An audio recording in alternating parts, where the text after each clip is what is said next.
जय हिंद साथियों। आशा करते हैं कि आप लोग ईमानदारी के साथ पढ़ाई कर रहे होंगे। हम लोग टेस्ट सीरीज़ प्लेटफॉर्म का 1 बीपीएससी टीचर प्राइमरी टीचर के लिए ये टेस्ट सीरीज़ 1 लाए हैं। कुछ मैथ्स का क्वेश्चन है 1 से 15 तक। आइए इसको समझते हैं। पहला क्वेश्चन पूछ रहा है 2 पर पावर -3 इंटू 2/7 पर पावर -5 इज इक्वल टू 2/7 पर पावर -3m + 1 और इसमें m का वैल्यू निकालना है। तो कैसे देखेंगे, देखिए पावर अगर बेस अगर सेम रहे तो पावर क्या होता है, ऐड हो जाता है। -3 प्लस -5 तो प्लस माइनस क्या हो जाएगा, माइनस हो जाएगा। -5 इज इक्वल टू -3m + 1 हो जाएगा। इस तरह से देखेंगे -3 और -5 तो ये हो जाएगा -8 और इधर -1 हो जाएगा तो ये हो जाएगा -3m। -3m हो गया, -8 और -1 हो जाएगा -9 इज इक्वल टू -3m। इस तरह से देखेंगे माइनस माइनस कट जाएगा तो 3m और इधर 3 3 जा 9 तो m is equal to 3। Option A सही है। अब अगर ऐसा समझ में नहीं है तो हम आपको सॉल्यूशन ऐसे भी दिखा देते हैं। हमने क्या किया है, देखिए इधर पावर सेम था तो -3 और -5, इधर -3m + 1, ये -3 -8 हो जाएगा और ये -1 इधर जाएगा तो -9 हो जाएगा। अब ये दोनों मल्टीप्लाई में है तो डिवाइड हो करके ये कट करके m3 हो गया। ये सॉल्यूशन आप देख सकते हैं। अब फिर क्वेश्चन नंबर 2 देख। क्वेश्चन नंबर 2 में कह रहा है 5 से विभाजित 3 अंकों की बड़ी से बड़ी संख्या। 3 अंकों की सबसे बड़ी संख्या 999 होता है। 5 से विभाजित 5 से भाग दे देंगे। उसके बाद 4 अंकों की सबसे बड़ी संख्या, 4 अंकों की सबसे बड़ी संख्या 4 × 9 होता है रिपीटेशन, और इसमें भी 5 से भाग देंगे। अगर इसको 5 से भाग दे रहे हैं तो इसका देखिए 5 × 1 = 5, यहाँ पे आया 4, फिर 5 × 9 = 45, तो यहाँ पे बचेगा 4, फिर 199 आता है। इधर भी भाग देंगे तो 5 से 199 आएगा। तो इसमें से कितनी संख्या है जो 5 से विभाजित 3 अंकों की बड़ी संख्या से बड़ी संख्या और 4 अंकों की बड़ी से बड़ी संख्या के बीच कितनी संख्या। तो इधर हमारे पास था 119 और इसमें था 119।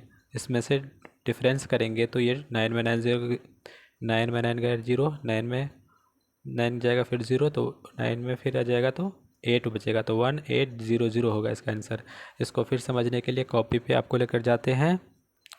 देखिए 5 जो 3 अंकों की सबसे बड़ी संख्या थी, तो जब इसको डिवाइड किए तो कितना आया डिवाइड करके 119।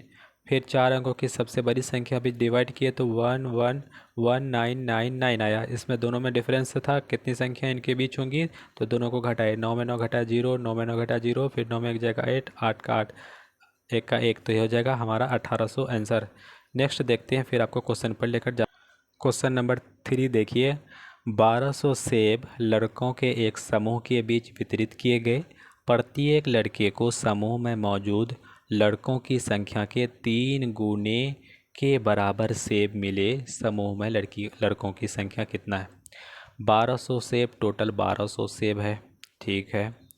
एक समूह में बांटा जाता है। प्रत्येक लड़के के समूह में मौजूद संख्याओं की 3 गुने के बराबर सेब मिले। सपोज इसमें लड़कों की संख्या x है और इसमें सेब जो मिल रहे हैं 3 गुने यानी 3x है। अब हमको करना क्या है, 3 गुने के बराबर सेब मिल रहे हैं तो दोनों को क्या करना है, अब आपको मल्टीप्लाई करना है। यहाँ पे क्या होगा, थोड़ा सा मल्टीप्लाई करिए। x था और 3 गुना सेब मिल रहा था तो 3x हो गया, बराबर कितना इक्वल हो गया, 1200 हो गया। ये देखिए 3 × x, 3x² हो जाएगा, बराबर 1200 हो जाएगा। 3 का टेबल पढ़ेंगे तो इधर काटेंगे तो 400 आएगा। x बराबर हो जाएगा हमारे पास 20। तो कितने लड़के थे, लड़कों की संख्या x माने थे तो ये आंसर 20 आ गया। अगर नहीं समझे तो आपको कॉपी पर फिर लेकर, फिर कॉपी में देखिए ये x × 3x हो जाएगा 12, 3x² हो गया 1200। यहाँ पे 3 4 जा काटेंगे तो ये हो जाएगा x बराबर 400, तो x का स्क्वायर रूट आ जाएगा 20। तो लड़कों की संख्या 20 था। अब क्वेश्चन नंबर फिर 4 पर चलते हैं। क्वेश्चन नंबर 4 देखिए 61 × 62 × 63, इस तरह से डॉट डॉट करके 69 तक गुणनफल लिया गया। तो बताना है कि इकाई के स्थान पर कौन सा अंक आएगा। देखिएगा 64, 63 के बाद 64 होगा, फिर 65 होगा, इधर हमारे पास 62 है। इसका यूनिट डिजिट 2 है, इसका यूनिट डिजिट 5 है, तो 5 को 2 से मल्टीप्लाई करेंगे तो 10। इस तरह से कोई भी नंबर अगर लास्ट में 0 है तो कितना भी मल्टीप्लाई कर दिया लास्ट में 0 होगा। ऑप्शन नंबर डी सही है। ज़ीरो होगा लास्ट में। दिया गया भाज्य 2200 है और शेषफल 13 है और भाजक भागफल के 1/3 के बराबर है, तो भाजक ज्ञात करने के लिए आप जानते हैं बचपन में भाज्य बराबर होता है भाजक गुना भागफल, भाजक गुना भागफल जोड़ शेषफल, इतना जानते हैं फॉर्मूला है। इसी फॉर्मूला से ये बनेगा, हम अपना कॉपी पे बताते हैं आपको।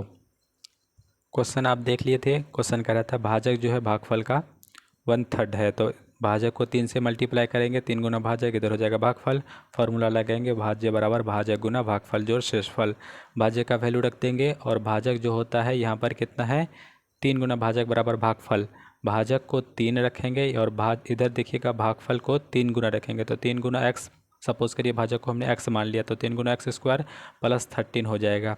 और 3x² प्लस 13 ये बराबर है 2200 का। तो 2200 में अगर 3x को 13 को घटा देंगे तो 2187 बचेगा, इधर बचेगा 3x², तो 3 से इसको काटेंगे तो हो जाएगा 729। 729 बराबर हो जाएगा x² बराबर 729। 729 किसका स्क्वायर है, 27 का स्क्वायर 729 है। इस तरह से हमारा भाजक कितना हो गया, 27। आशा करते हैं आप समझ गए होंगे। यह 27 आंसर सही था। अब क्वेश्चन नंबर 6 देखते हैं। मोहन एक दिन में 60 रुपया कमाता है और दूसरे दिन में 50 रुपया खर्च कर देता है।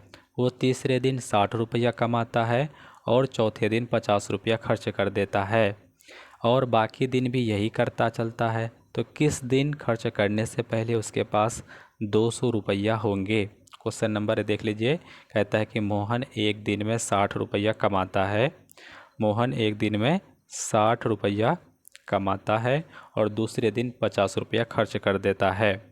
वह तीसरे दिन 60 रुपया कमाता है और चौथे दिन 50 रुपया खर्च कर देता है और बाकी दिन भी इसी प्रकार करता है। आपको देखना होगा कि देखिए 2 दिन में कितना खर्च करता है, पहला दिन में 60 रुपया कमाता है और दूसरा दिन 50 रुपया खर्च कर देता है, तो 2 दिन में कितना सेविंग किया, 10 रुपया। इस तरह से देखते हैं एक दिन में वो कितना करेगा, तो 10/2। इसी तरह से वो सपोज़ करिए 28 दिन में कितना करेगा, तो 28 दिन में कितना कर लेगा, 10/2, 2×5 = 10, तो 28×5 = 140 हो जाएगा। अगला दिन वो 60 रुपया कमाएगा तो 140 + 60 कितना हो जाएगा, तो 200 हो जाएगा। लगभग 28वें दिन जो है वो कितना कमा लेगा, 200 रुपया कमा लेगा। ये नहीं समझिए तो आइए आपको कॉपी पे लेकर चलते हैं। क्वेश्चन नंबर 6 देखिए, 2 दिन में कितना कमा रहा था, लगभग 10 रुपया कमा रहा था, तो एक दिन में 10/2, 28वें दिन में ये कैंसिल होगा। 28वें दिन में कितना कैंसिल करके 2×5 = 10, 28, 28×5 = 140। और 29वां दिन जो होगा वो क्या करेगा, फिर 60 रुपया कमाएगा लेकिन अगला दिन खर्च नहीं करेगा, तो 140 + 60 जो होगा 2, यानी 29वें दिन उसके पास टोटल 200 रुपया होगा। आंसर ऑप्शन जो 29वां होगा वो सही होगा। तो देख सकते हैं ऑप्शन सी में 29वें दिन में वो 200 रुपया कमा लेगा। निम्नलिखित में से जुड़वां अभाज्य युग्म कौन सा है, तो देखिएगा अभाज्य युग्म किसको बोलते हैं, जुड़वां अभाज्य युग्म ऐसा युग्म जो बने जिसका डिफरेंस जो होना चाहिए कितना, दोनों अभाज्य संख्या होना चाहिए, डिफरेंस कम होना चाहिए, 2 का होना चाहिए। कितना का होना चाहिए, 2 का। तो देख सकते हैं 71 और 73 और 3 और 7 का डिफरेंस 4 होता, तो ये पहले भी कट गया। 37 और 41 का तो डिफरेंस बहुत है, 4 का, तो ये पहले कट गया। 43 47 में भी, लेकिन 71 73 में डिफरेंस 2 है और ये दोनों अभाज्य संख्या, तो ऑप्शन ए ही सही होगा। 7 का ऑप्शन ए सही होगा। नेक्स्ट देखेंगे, माफ़ करिएगा, 8 नंबर कहता है कि एक वस्तु की विक्रय मूल्य उसके लागत मूल्य से 20% अधिक अंकित कर दिया जाता है। यदि x% छूट दिया जाने के बाद दुकानदार को 8% का लाभ मिलता है तो x का वैल्यू ज्ञात कीजिए। सपोज़ करिए इसको कैसे बनाएंगे, ये प्रॉफिट लॉस का क्वेश्चन डिस्काउंट वाला है। एक वस्तु का विक्रय मूल्य उसके लागत मूल्य से 20% अधिक अंकित किया जाता है। मान के चलिए उसका लागत मूल्य जो था, कॉस्ट प्राइस जो था कितना था, 100 रुपया था और ये ला करके 120 रुपया बैठा दिया। फिर कहता है दुकानदार को 8% का लाभ अर्जित करता है। लाभ जो दुकानदार करेगा किस पर करेगा, वो कॉस्ट प्राइस पर करेगा। 100 का 8% तो 108 हो जाएगा लाभ, सेलिंग प्राइस। अब देखिए 120 रुपया का उसके पास स्टिकर लेकर बैठा रखा था, बेच रहा था 108 रुपया में। इसका मतलब छूट कितना रुपया दिया, तो 120 - 8 करिएगा तो बचेगा छूट 12 रुपया। 12 रुपया उसके पास डिस्काउंट दे दिया था। अब फिर समझिए, तो x का मान निकालना डिस्काउंट पर से, तो 12/120 रुपया MP पर मल्टीप्लाई करेंगे 100, तो 12 दही 120, तो 10 का 0 कटेगा। तो कितना छूट दिया था, 10% छूट देगा। ऑप्शन डी सही है। नेक्स्ट देखेंगे, कोई धनराशि वार्षिक रूप से संयोजित होने पर चक्रवृद्धि ब्याज पर 5 वर्षों में सुई की 2 गुनी हो जाती है। कितने वर्षों में यह 4 गुनी हो जाएगी? देखिएगा, सपोज ये चक्रवृद्धि ब्याज का है, इस तरह कैलकुलेशन कैसे करेंगे। कोई धनराशि मूलधन 1 है, ये 5 वर्षों में 2 गुना हो जाता है। यहाँ पे 2 गुना होने में इसको ना 5 साल का टाइम लगा। ये फिर 5 यानी 10वां साल, इधर फिर 5 टाइम का गैप लेगा। कितना टाइम का? 5। तो ये राशि 2 का 4 गुना हो जाएगा। तो सुई की 2 गुनी, अपनी राशि सुई की 2 गुनी होने में कितना समय लगेगा? 5 साल पहले इधर, फिर 5 साल इधर, यानी 5 5 10 साल। 10 ऑप्शन में बी में सही है, तो ये ऑप्शन बी सही होगा। 10 साल लग जाएगा। एक कार्यशाला में सभी कर्मचारी का औसत वेतन 1800 रुपया है। 7 तकनीशियन का औसत वेतन 2400 रुपया है। शेष कर्मचारियों का औसत वेतन 12,000 रुपया है। तो कर्मशाला में कर्मचारियों की कुल संख्या कितनी है? देखिए, जब भी ऐसा एवरेज का क्वेश्चन पूछा जाता है तो हमको कहता है कि कर्मचारी की कुल संख्या कितनी है। सपोज़ करिए कर्मचारी की कुल संख्या हमने x मान ली है, ठीक है। कर्मचारी की कुल संख्या x मान लिया है, सभी कर्मचारी का, तो x गुना 1800 हो जाएगा इधर टोटल इसका सम, ठीक है। इसको इक्वल कर देंगे। 7 तकनीशियन का औसत, तो 7 गुना 2400 था तो 24,000 था, तो 24,000 कर देंगे प्लस। अब देखेंगे शेष कैसे बचेगा, तो x-7 करेंगे इंटू x-7 इंटू 12,000 करेंगे। इस तरह से एक इक्वेशन बना, इसको हम अपना कॉपी पे बताते हैं। आइए देखिए, हमने क्या माना, x कर्मचारी थे, टोटल कर्मचारी कितने थे? x थे, इसको x मान लिए, और 7 तकनीशियन था, शेष था x-7, और टोटल था x का तो 18,000, तो x गुना 18,000, फिर 24 के था किसका? ये तकनीशियन का, और शेष था x-7 गुना 12 के, तो इस तरह से 12,000 के, और इस तरह से 12 सत्ते 8400 इधर आएगा, तो ये 8400 बराबर इसको में, तो ये हो जाएगा 18,000 में 12,000 जब घटेगा तो बचेगा 6,000, इधर बचेगा कितना? 8400, ठीक है। ये मल्टीप्लाई करेंगे तो 6 इधर 8400 का 3 जीरो, इधर 8400 का 6 से 84 में डिवाइड करेंगे तो 14 छके 84, कितना आ गया टोटल? हमारे पास कर्मचारी 14 आ गए। आइए देखते हैं ऑप्शन। इस तरह से हम इक्वेशन को हल किए थे, तो हमारा ऑप्शन जो है ए 14 आंसर सही है। नेक्स्ट देखेंगे क्वेश्चन नंबर 11। एक्स और वाई एक साथ मिलकर के 8 दिन में काम कर सकते हैं। एक्स प्लस वाई मिलकर के 8 दिन में काम कर सकते हैं। एक्स उसी काम को क्या कहता है? 40 दिन में पूरा कर सकता है। तो वाई कितना दिन में? ऐसा क्वेश्चन जब भी आए तो हम लोग क्या करते हैं, फ्रैक्शन में ले लेते हैं। एक्स प्लस वाई 8 दिन में, तो 1/8 लिख दीजिए। एक्स 1/40 तो 1/40 लिख दीजिए। इन दोनों का क्या लीजिए? एलसीएम लीजिए। 8 और 40 का एलसीएम 40 हो जाएगा। 8 पंचे 40, 40 सेकंड 40, इधर हो जाएगा 4/40, काटिएगा 4 एकन 4, 4 दहिया 40, 1/10। तो वाई कितना करेगा? 10वें दिन में कर लेगा। ऑप्शन बी सही होगा, 11 का ऑप्शन बी। नेक्स्ट देखेंगे क्वेश्चन नंबर 12, और 2 ही 3 क्वेश्चन बाकी है, देख लीजिएगा ध्यान से। कहता है कि 3 कारों के द्वारा 1:2:3 के अनुपात में दूरी तय की जाती है, और यदि उनकी समय का अनुपात 3:2:1 है तो उनकी चाल का अनुपात, चाल बराबर क्या होता है? दूरी बाय समय होता है। लेकिन यहाँ पे रेशियो में दिया हुआ, तो रेशियो को कैसे करेंगे? आइए हम कॉपी पे लेकर चलते हैं। देखिएगा, जो डिस्टेंस था 1:2:3 था, और टाइम था हमारा 3:2:1 के अनुपात में था। तो हम लोग क्या करते हैं, स्पीड बराबर होता है दूरी बटे समय, तो इसको डिवाइड कर दिया 1/3, ये 2/2 हो गया, ये 3/1 हो गया, 3/1 हो गया। अब क्या करेंगे, इसको हम लोग 3 2 1 जो डिनोमिनेटर में इसका एलसीएम लेने जाएंगे तो एलसीएम 6 हो जाएगा। 1/3 को मल्टीप्लाई करेंगे 6, तो 3 दूना 6, यहाँ पे 2 आएगा। इस तरह से ये पूरा 6 हो जाएगा, क्योंकि कट जाएगा 3 6 तो 18 हो जाएगा। इसको कैंसिल करिएगा, 2 एकन 2, 2 तिया 6, दोनों का 18, तो 1:3:9 आया। ये आपका स्पीड का रेशियो होगा। आइए चलते हैं क्वेश्चन पर। ऑप्शन में हमको बी सही दिखाई दे रहा है, 1:3:9। तो ये आपको समझ में आया होगा, आशा करते हैं। एक समान वार्षिक साधारण ब्याज पर कोई निश्चित धनराशि 3 वर्षों में बढ़ करके 6425 हो जाता है, फिर 8 वर्षों में 8800 हो जाती है। तो वह धनराशि निश्चित साधारण ब्याज पर 5 वर्षों के बाद कितनी हो जाएगी? आइए, ये लेंदी क्वेश्चन है, हम कॉपी पे बताते हैं। क्वेश्चन नंबर 13 में कह रहा था कि 8 वर्षों में 8800 हो जाएगी, 3 वर्षों में 6425 हो जाएगी। तो इसको दोनों को घटाइए, 8 रुपये में 5 रुपया घटेगा तो ₹3 घटेगा तो ₹5 बचेगा। 8800 में से 6425 घटेगा तो 2375 रुपया। ये 5 वर्ष का था। इसी तरह 1 वर्ष का ब्याज हो जाएगा कितना, 4725। तो हम 5 वर्ष का निकाल लेंगे। 1 वर्ष का इतना हो गया तो 5 वर्ष का कितना हो गया, 2375।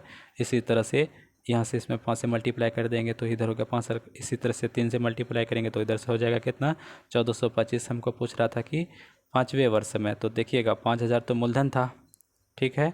उसके बाद फिर 2375 रुपया ये 5वें वर्ष का जोड़िएगा तो 5वें वर्ष में जोड़ करके 2375 रुपया आ जाएगा। तो ये क्वेश्चन नंबर 13 था। आइए अब क्वेश्चन पर चलते हैं।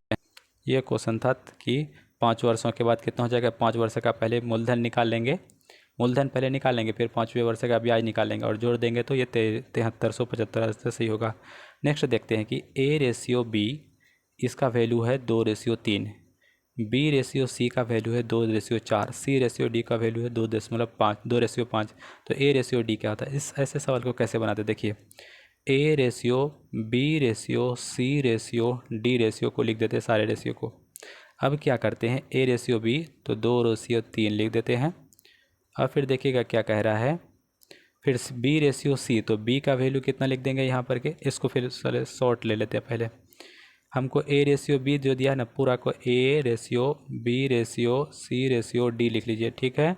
A/B 2/3 है, B/C उसके जगह 3 लीजिए, पूरा 3 लिखिए। B/C 2/4 तो 2/4 लिखिए, यहाँ पे भी 4 लिखिए, ठीक है। और C/D 2/5 तो इधर लिखिए 2/5। हमको क्या कह रहा है कि A/D, A का जो रेशियो होगा यहाँ पर 2 भी लिखिए और ये वाला रेशियो 2 ही है, 2 2 4 2 8, यहाँ पे ये 2 आएगा तो तीनों का आपस में मल्टीप्लाई करिए, इधर से भी तीनों मल्टीप्लाई करिए। 2 दूनी 4 दूनी 8, इधर हमारा 8 हो जाएगा A का रेशियो। 4 तिया 12 पंचे 60 हो जाएगा। 4 दूना 8, 15 चौके 7 तो 2/15। 2 रेशियो के अंदर ऑप्शन नंबर डी है। अगर ये समझ में नहीं आ रहा तो आइए कॉपी पे चलते हैं। ऐसे क्वेश्चन को बनाने के लिए हम लोग A/B/C/D लिख देते हैं पूरा, और A/C का वैल्यू D 2/3 था तो 2/3 लिखने के बाद जो बाकी जगह था 3 3 कर दिए। B/C 2/4 था तो 2 इधर लिख दिए, 4 उधर लिख दिए। और C/D 2/5 था तो 2 वाला जो है इधर बढ़ा जाएगा, 5 वाला रहता है तो 5 वाला इधर बढ़ा जाता है। हमको A/D पता करना है तो D का वैल्यू देखिए मल्टीप्लाई करेंगे तो यहाँ पे 60 आएगा। A का वैल्यू जब मल्टीप्लाई करेंगे यहाँ पर 8 होगा तो 8/60 हो जाएगा। तो 4 का टेबल 4 दूनी 8, 4 का टेबल 15 तो 2/15 होगा। आशा करते हैं आपको समझ में आया होगा। ये 15 नंबर लास्ट क्वेश्चन है इस सेट का। मैथ से क्वेश्चन कहता है कि द्विघात समीकरण ज्ञात कीजिए जिसका मूल 5 + √3 है, जिसका एक मूल 5 + √3 है। देखिए ज़रूरी नहीं है कि मूल से ही हम लोग, मूल जो होता है एक मूल 5 + √3 है। एक मूल हमारे पास कितना है 5 + √3 अल्फ़ा, और इसका बीटा हो जाएगा 5 - √3। बीटा कितना हो जाएगा 5 - √3। इस तरह से हम पहले आपको कॉपी में बताते हैं। आशा करते हैं कि आप क्वेश्चन को समझ गए होंगे। इसमें अल्फ़ा प्लस बीटा, अल्फ़ा जो है 5 + √3 और बीटा जो है हमारे पास कितना है 5 - √3। अल्फ़ा प्लस बीटा को जोड़ेंगे तो 5 5 10 हो जाएगा, -√3 और प्लस √3 0 हो जाएगा। अल्फ़ा इंटू बीटा हो जाएगा 25 माइनस, इसको गुना करेंगे तो 5 का स्क्वायर माइनस √3 का स्क्वायर, 5 का स्क्वायर 25, √3 का स्क्वायर 3 तो 25 - 3 ये हो जाएगा 22।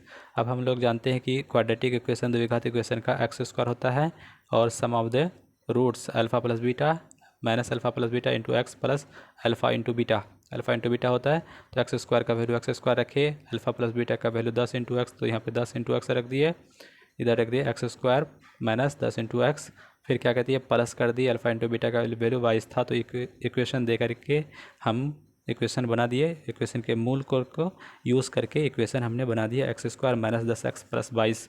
आशा करते हैं आपको समझ में आ गया होगा। आप क्वेश्चन नंबर पर चलते हैं। ये क्वेश्चन नंबर 15 था।